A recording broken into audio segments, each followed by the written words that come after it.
Greetings and welcome everyone to the 19th episode of the Mystery Hour with Con Sweeney at our different time of 2 p.m. Second Life time or 5 p.m. Eastern for you folks in real life. Now to what we're about today. We're a monthly show based here in Second Life.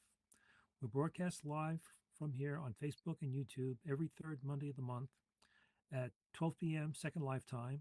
That's Pacific time again for you folks in real life.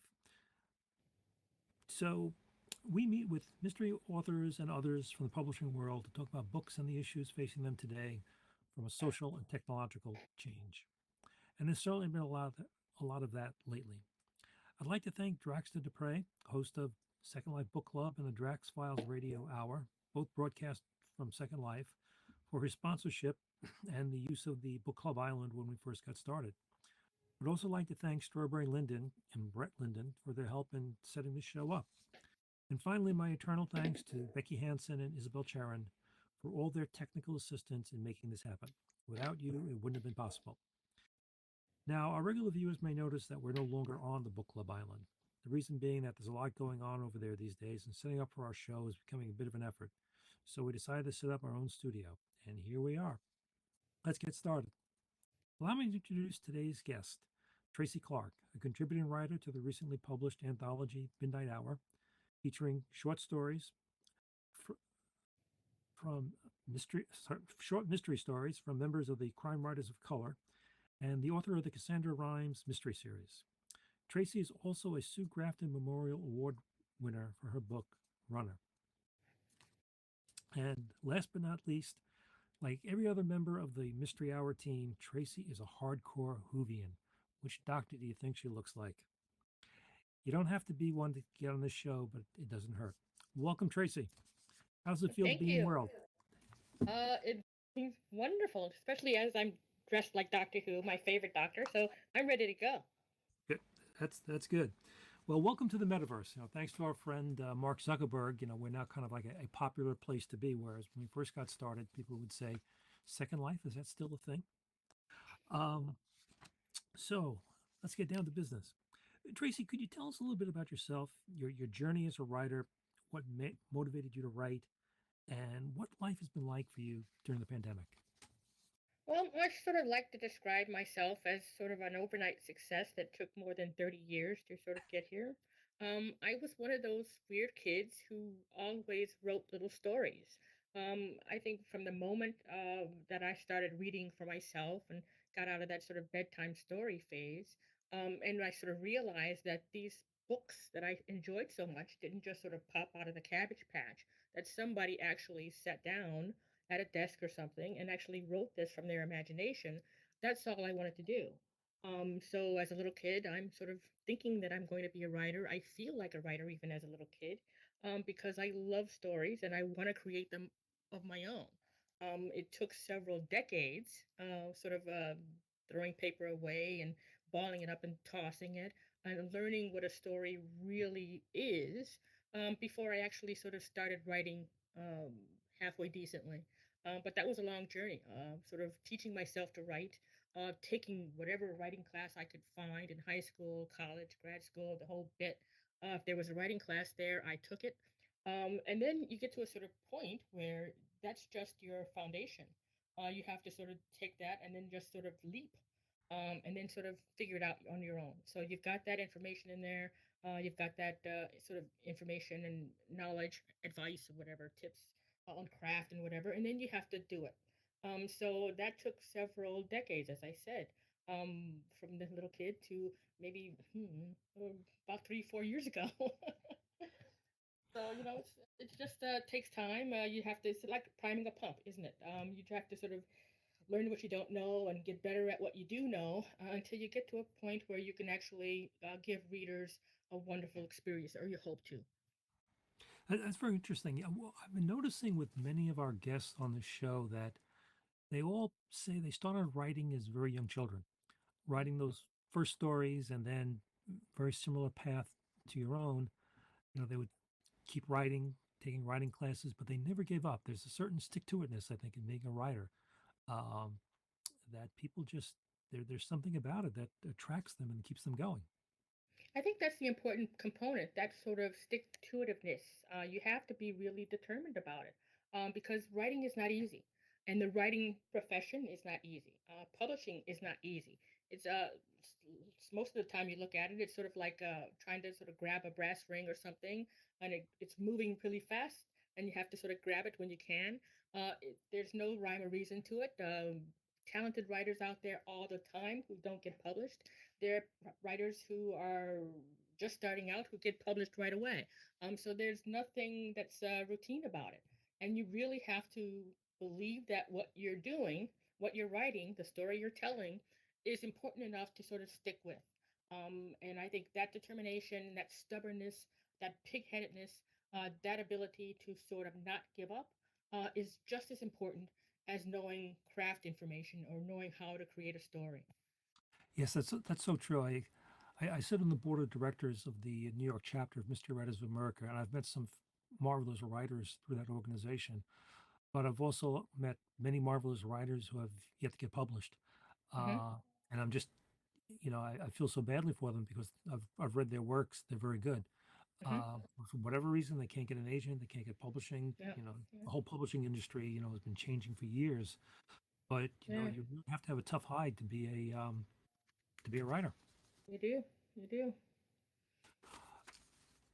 Have you always written in the mystery genre, or is that something that came along later in your life? No, it's always been mysteries. I used to sort of watch those old black and white movies with my grandmother and mother. Uh, Hmm. those Boston Blackie, those things Hmm. that 30s and 40s movies. They Sure. were always mysteries, right? PIs, gumshoes. Hmm. That's the kind of things that I sort of enjoyed watching, even as a little kid. So everybody's outside playing, whatever, and I'm in there with an 80-year-old woman watching Boston Blackie. So that's how I started. A sort of a fascination with that mystery genre, that noirish sort of gumshoe sort of a character. And then when I sort of started reading extensively in that area, I started with Agatha Christie. That led to writers like Sue Grafton, Hmm. Valerie Wilson Wesley. So around the 80s and early 90s, that great wave of female crime writers sort of Yes. burst onto the scene. And that sort of got me really into that channel. I always knew it was going to be mystery. I kind of knew it was going to be sort of a gumshoey kind of a character. But when this wave of female writers came, that was my sweet spot. So that's what I wanted to do. I wanted to create a story like that, but from my perspective, from whatever talent I had. But I wanted to write a story like that. So that was my direction. That was my motivation. And it took me maybe, a couple of decades after that to sort of uh, get good enough that somebody would sort of take a look at it. Good. Tracy, could you tell us a little bit about Crime Writers of Color, please, and how it's helped you as a writer? Several of our recent guests have been from Crime Writers, and we have a few more who are going to be booked coming up later this year. I want to thank Kelly Garrett for helping me to meet all of you. But I'd like to talk a little bit more about, Crime Writers of Color and the influence it's had on your writing and how it helps other writers. Well, crime writers of color, like most good things, started in a bar with Walter Mosley, Gigi Pondian, and Kelly Garrett. They were sort of sitting around wondering what they could probably do to sort of elevate our profile as crime writers of color, as marginalized writers. And they came up with this wonderful group. And then it became a process of adding people on little by little until at this point, I think we've got more than 300 writers in this group. And what it Excellent. does for all of us, I think, especially for me, is to give us a place where we can sort of commiserate, help each other along. We've got bits of advice that a debut author might need. This is the place where you can sort of ask those questions. We've got writers who are on their first book. We've got writers who have written their 26th. So we've got this wealth of information. We've got writers who have been in the publishing business for quite a long time and can sort of steer people clear of pitfalls. So it's a family, it's a group of professionals. We are there to sort of give you an attaboy or a kick in the pants, whatever you might need at any given time. And it's just a wonderful place to sort of be. It's wonderful when you sort of find your people. And these are where my people are. So these are writing warriors who are at varying degrees of their journey. But we're there to sort of help you along, uh, prop you up when you need it, give you a great congratulation when something good happens to you, and that's sort of rare in this business. So yeah, we're family. Very good. Being able to reach out to other authors and other people, I think is so important for writers, especially with this pandemic that we've been through for the last 2 years. Uh, Being able to talk with people, the technology makes it a little bit easier these days to talk with people. Mm. Uh, it's it's important that we have groups like Crime Writers of Color, and they're helping you get published. Yeah, and that's just one of the groups. And I would sort of advise young writers or any writer who is sort of wants to sort of make a career in the publishing business to find your community. In addition to Crime Writers of Color, I'm also a member of Sisters in Crime, national and my local chapter, and the same for Mystery Writers of America, national and also local. I would advise any writer to sort of dig into those networks and find those people. This is where you're going to get that advice and that commiseration and that fellowship. I think that's writing is such a lonely sort of a thing. You're in your room by yourself writing whatever you're writing, but this is another component to that. You'd also share whatever you've learned, whatever craft advice you might have, whatever pitfalls you have experienced with the next person. So you're helping and also getting. That's very good advice. I can't stress enough the importance of being able to network through groups. Crime Writers of Color, Sisters in Crime, Mystery Writers of America, uh, being able to have that camaraderie. Uh, and like you said, most good ideas start in bars. You're right, Most of these exactly. groups, most of these groups, they throw pretty good parties. At least they did pre-pandemic. Something about writers and bars. I don't know. I guess Hemingway would have Nobody to tell throws you. a better party than a writer. A group of writers together, and you just have to shut the place down. I mean, you just do. Quite true. Quite true. Tracy, could you tell us about your contribution to Midnight Hour, please, and maybe start talking about some of your other books too? Right. My contribution to Midnight Hour is a short story entitled Lucky 13.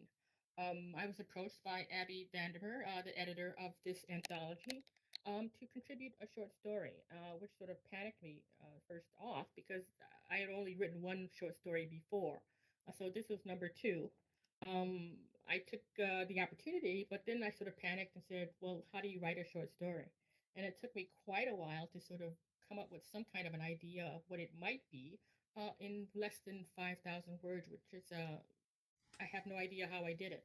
I mean, people who sort of, writers who write short stories well are really genius at it. And they can sort of boil it all down to this 5,000 words or less, and they are absolutely fantastic about it. I panicked and then came up with this. Lucky I got it done. I hit the deadline. That's all I was concerned about. And I think it turned out okay for a second effort. I mean, but all the other stories in the anthology are absolutely wonderful. And I think it's a wonderful anthology for readers out there who are interested in crime fiction, especially from crime writers of color. So I would advise them to sort of check it out. I think you will enjoy it. It's great. It is a great book. I picked up my copy, and we've had several of the authors who contributed to it Hmm. on the show. I think we got a couple, one or two more coming up later in the year too. So Yeah. I definitely recommend anybody who would like to, who enjoys the short story format, to And pick up a outside of copy. that, I mean, once the short story is great, but I also write the sort of a PI series, which is again my sweet spot. Going back to those black and white movies. She's an African American female private investigator working in the mean streets of Chicago. She's taken her cases and working for her community and getting justice for her clients. I've got four in the series so far. Taking a break now. I'm writing my fifth book, which is a different start of a series. Still in Chicago, but crime fiction is my area, and I kind of enjoy it. And I think I hopefully get better book by book. If your writing is only getting better book by book, I can't wait to see your future books because your current ones are fantastic. Thank you. Um, and also, Chicago is just one of those cities that people always seem to enjoy writing mysteries and thrillers about. Chicago, New York, sometimes Los Angeles. Uh, those seem to be the hubs for this kind of writing. And I think it's the grit. You just can't beat the amount of grit that we have in the city. We've got bullet holes in some of the buildings downtown. I mean, you cannot go wrong. I mean, you can look must, any north, south, east, west. Something's happening. Not all of it good, and it's good material. yeah, no, you certainly get a lot of inspiration there. It reminds me of Brooklyn with Yeah, the bullet exactly. holes in the walls. You also said something that again I find many writers make a similar comment that they find the short story to be a very challenging format, even though they're New York Times bestsellers. They've written 2 dozen books. Hmm. You ask them to write, a 350-page book, and they go away for a couple of weeks and they come back with a draft. But you ask them to write 5,000 words for a short story, and it's kind of like, oh my God, what do I do? What do you think the mental block is there? I know this is an unfair question. I didn't have it on the script, but if you Well, don't I mind. I can tell you what my mental block is. It's just sort of trying to tell a complete story in 5,000 words or less. When you write a novel, you've got what, 90,000, 100,000 words to sort of meander around, to tell readers everything they need to know about the characters, what they did in their childhood, maybe if it's appropriate. But you've got time to sort of let the story breathe and unroll and sort of work its way to the end. With a short story, you've got limited space. You've got to tell all of that information as much as you can sort of cram into this word limit. And it's sort of a concentrated exercise in panic. So you can either sort of do it, as most genius story writers do, and then the others of us have to sort of fake it and do the best we can and hope we get it all in there. So it's the fact that we have to sort of get it all in as much as we usually get in a novel in this limited space, and we have absolutely no idea how to do it. At least I don't. When you put it that way, it makes me wonder how we ever get any short stories out. But I don't know. good. Either people need a need a prize or something because they're geniuses. I don't know how they do it consistently. I did it twice, and I probably would probably think twice about doing it again. Well, one of the challenges of writing for an anthology like Midnight Hour during a pandemic, did the fact that we were going through the pandemic make it easier, more difficult for you? No, actually, with the intensity of the pandemic aside, um, the fact that I was sort of home 24/7, working from my home as opposed to the office, kind of worked out for me as a writer. Because what does a writer need? A writer needs quiet, and a space with only him or her in it. And so it worked for me during those 2 years of having to not being able to go anywhere else. So I was here. The laptop was right in front of me, nobody else giving me any kind of distractions. And so it was an easy time for me to sort of get the books done, hit that deadline, make sure they were as good as I could make them. So that part of it was great. I don't know how others sort of spent that 2.5 years or so. Some sort of had a harder time with it, not being able to sort of see people or talk to people or go out and sit in a bar or sit in a restaurant. But it works well for me because I'm sort of tunnel vision anyway. Once I start writing, that's all I see. All I see is the page. So for me, that time was kind of well spent. What writing an anthology, is the editorial process any different for you, let's say, than when you're writing one of your other books? Um, Not really. You still have to get the story. I only concentrate on the story. I don't worry about what the editor's going to do in terms of marketing and publicity and all the rest of that stuff. My job is to put the story down in a form that is going to be useful and entertaining for readers. So it wasn't much different than my other books. I had a deadline. I had a word limit. And I had to come up with the story. So that was my concentration. That was my focus. I got it done. I got it done in time for it to make whatever it had to make, and that was it. And what happens to it after that, like much like you do with your books and anything else, it's out of your hands. It's somebody else's business, and they're going to do with it what they're going to do with it.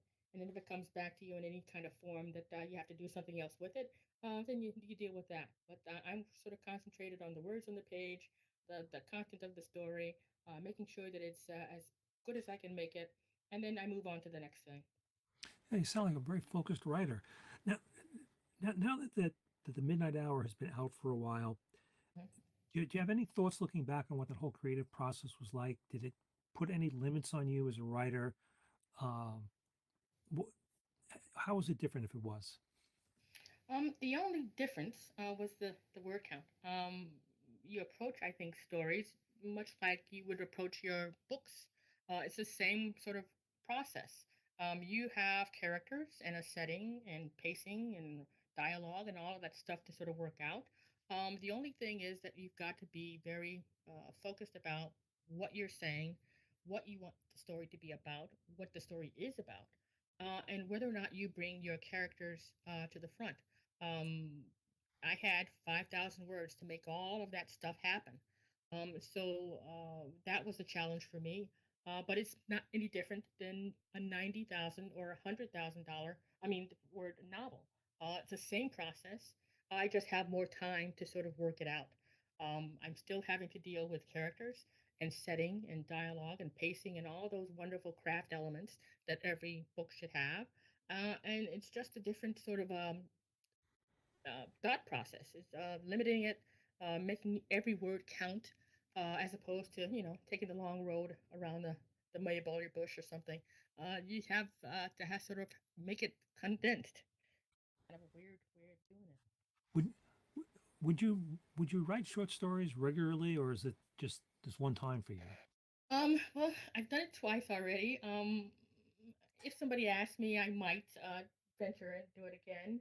It probably wouldn't be my favorite thing to do, but I think I can sort of see myself doing it.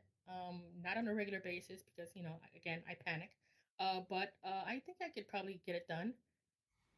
It wouldn't be my first choice. If somebody said, Tracy, you could write this 90,000 word novel here, or this 5,000 word short story, I'd probably go for the novel. Fair enough. Now, stepping back a little and looking at the broader writers community, how difficult is it for writers to get started today and get published? I think it's difficult for writers to get started any day. I think it's particularly challenging today because the business has changed so much. Everything has to sort of have a purpose.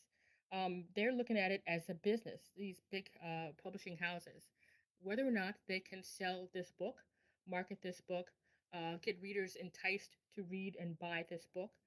So they're looking at the numbers, they're looking at historical trends and all that sort of wonderful stuff that most writers don't understand, or at least I don't.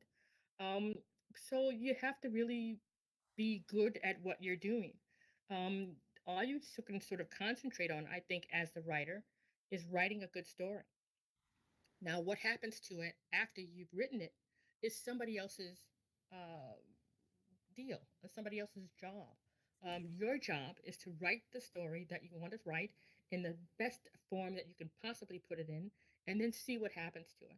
And again, as I said, there are so many talented writers out here who are still sort of waiting for that shot. And it's just, I don't know what it is. It's not luck. It's just sort of you have to be there when your shot comes up, and you have to stick to it. So I think the most any writer can do is just to become good at what they do. Make sure that they have those craft elements in their arsenal, and make sure that that novel, whatever it is, whatever genre it's in, is the best you can make it, and then you go and see what you can do with it. In the publishing industry, we've been having consolidation going on for a number of years. I think we're now down to the big four, if not the big three. I lost track. Um, we're seeing, bookstores have been closing across the country for a long time. Some people say the small bookstores are coming back. Sometimes wonder if that's just wishful thinking, whistling past the graveyard, because I haven't really seen it Yeah. over here in the Northeast. Even Amazon is closing its bookstore on 34th Street Uh, in if it hasn't closed already. What do you think all of this means for writers going forward? A number of years ago, I wrote an article for the Mystery Writers blog mhm, talking about how the average income of writers, had gone from 20,000 to 10,000. And that's not even allowing for inflation. mhm. What do you think the future for writers is going forward? I really don't know. I don't know. unless you're really one of the big ones like Stephen King or something like that. I mean, this is not a business that most writers are going to get rich at. Mhm. You have to love it. You have to be a writer, and I think you're either born a writer or you're not. You can become a writer, but there's something in that internal fire that propels you forward and want to do this selfless job, because most of the time it is. You're in it for the art of it. You're in it because you write, because you're a writer, because you can't imagine yourself doing anything else. If you're in it to sort of get to Stephen King's status and have a mansion somewhere with a pool or something like that, that might be the wrong motivation. I think most writers are in it for the love of writing.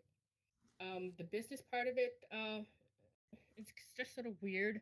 Um, these big places, these publishing houses, are in it to sort of make money for them. They're not really looking at you in terms of making yourself whole or whatever.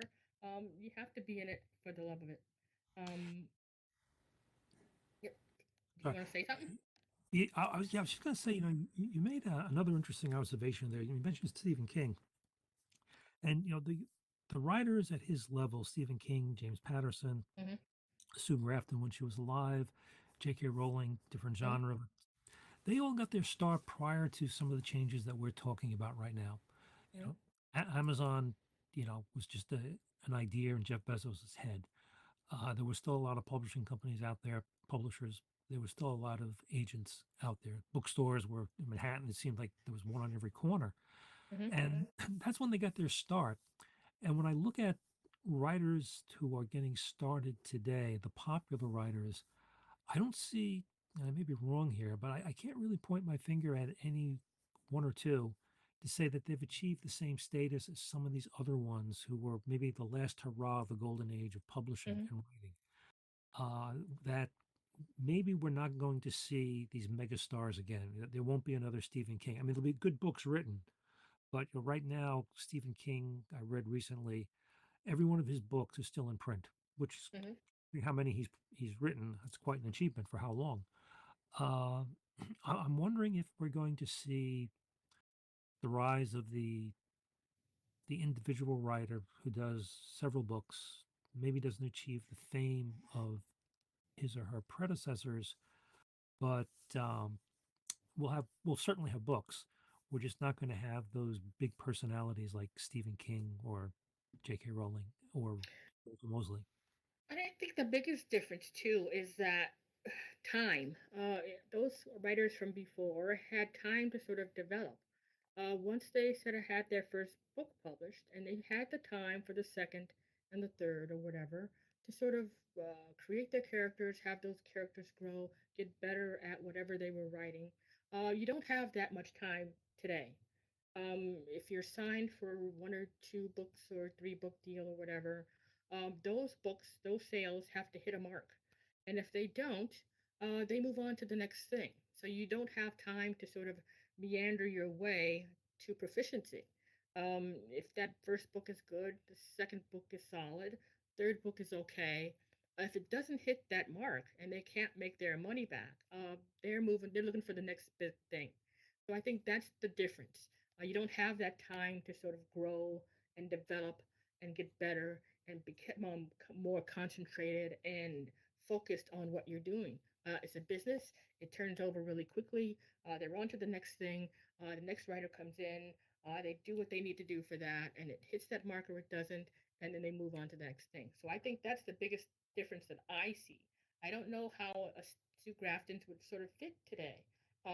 Would they give her 26 books to go if those things didn't hit the mark? So it's a weird sort of a business artsy sort of back and forth. You have to sort of concentrate on what you do best, which is the writing, and leave the business part to somebody else who they're going to do what they're going to do, whether or not you sort of get the words on the page or not. So I think that's the thing. I think I would really like it if writers today had time to sort of find their voice, to get better at it, to become richer and more involved, and to sort of get that thing on page and have readers sort of like it. They don't have that much time to sort of make their mark. Yeah, I take your point. There's in the corporate business world this sense of immediate gratification that they expect, and it's not just in books. It's the same thing Mhm. with TV shows. Yep. Uh, they expect it to come out and it's got to hit their mark.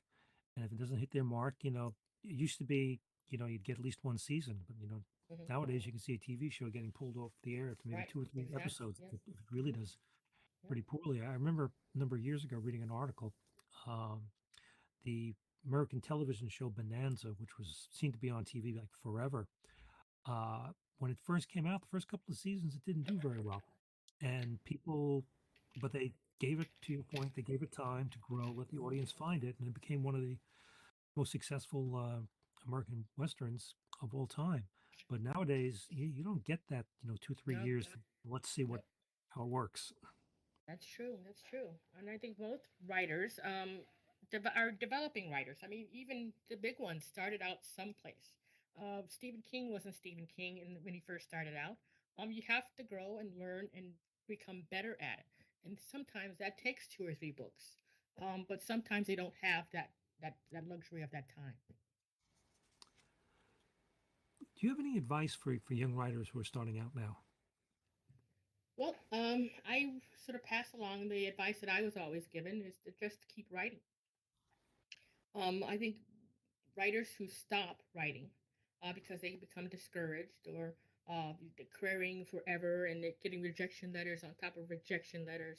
If you sort of quit and sort of give in, maybe that wasn't the profession for you. Uh, I said earlier that you sort of had to have the craft part down. That's wonderful. But you also have to have the pigheadedness and the willingness to sort of stick in there and not give up. You have to have both of those things. And I would advise young writers today or whenever to just keep writing, to not give up, to take those rejection letters, file them away, stack them up, do whatever you need to do, but just keep moving forward. The more you do it, the better you get. The better you get, the better your chances of getting published. And you just have to be there when your shot comes up. And if you quit, you won't be. Good advice. Wayne Gretzky once said that you miss 100% of the shots that you never take. Exactly, exactly. You've got to be in it to win it, and sometimes it's hard. I mean, when you get those rejection letters, well, one on top of the other, and you send your stuff out with your blood, sweat, and tears in it, and you get that letter back saying we're not interested. That's a hard thing. I've gone through years of that before I finally got published, and it's sort of a debilitating thing. And you either can sort of rise above it and work through it. Take the advice if they give it to you. Sometimes they don't. You just get that form letter, move on. Sometimes an editor or something will sort of take a moment to give you a bit of advice. Uh, I would advise writers to sort of look at that advice, see what they can take from it. And if it's something that's going to help them move forward, take it and move on. But you just sort of have to just keep going. I sort of envisioned at a certain point it's sort of a battle between you and this publishing house. Sort of like Game of Thrones, Lannisters versus Starks. They're trying to kill you, and you have to sort of be there to sort of hold up your side. Either you're going to stop or take it, or you're going to keep going, and you have to keep going. Good advice. Don't quit. That's, I think, anywhere in life, that's very good advice. Can you tell us about some of your future projects, Tracy? What's coming down the pike? Well, I'm waiting for the galleys to come back on my fifth book. It was supposed to be a standalone. It has now turned into the start of a new series. So um, this new main character, unlike Cass Rains, who is a PI in Chicago, this one is Detective Harriet Foster, who is a homicide detective, ahead of a homicide team in the Chicago Police Department, and her team and her are investigating numerous deaths of young women who are having their bodies hidden under Chicago landmarks. So, uh, bodies are hidden on the Chicago River Walk or Lower Wacker, Lower Wacker. So she has to sort of figure out who's doing this, who's killing these women, and make it stop. So I'm sort of excited about it. It's entitled Hide, and it releases December of 2022, and we'll see what happens to it. But I'm already sort of imagining what the second book will be. And I'm at that process now. Is sort of I'm a pantser, so I don't have like an outline where 25 pages of what it's going to happen. Mhm. I have absolutely no idea. So now I have to come up with some kind of an idea of what the second book will be with this team of homicide detectives, and so that's where I am right now. Great. Well, we'll look forward to the book and having you back next year to talk about how the series is going. Thanks so much. Good. Well, let me ask you now the big question that I've been waiting for. How did you find Doctor Who, and why is Tom Baker your favorite? By the way, I Tom Baker's my favorite too. see. I know. I don't know. Well, our PBS station here in Chicago, WTTW, Doctor Who used to come on at Sunday at like 10:30 at night. So I Mhm. would stay up late. That's before VCRs and DVRs and all the rest of that. So you had to actually be there to see something. So I would stay up to 10:30 on Sunday to watch Doctor Who. That was the first Doctor that sort of aired on my PBS station. So my first Doctor has become my favorite Doctor, the fourth Doctor. So I would stay up 10:30 Sunday, knowing I had to go to school on Monday. I don't care.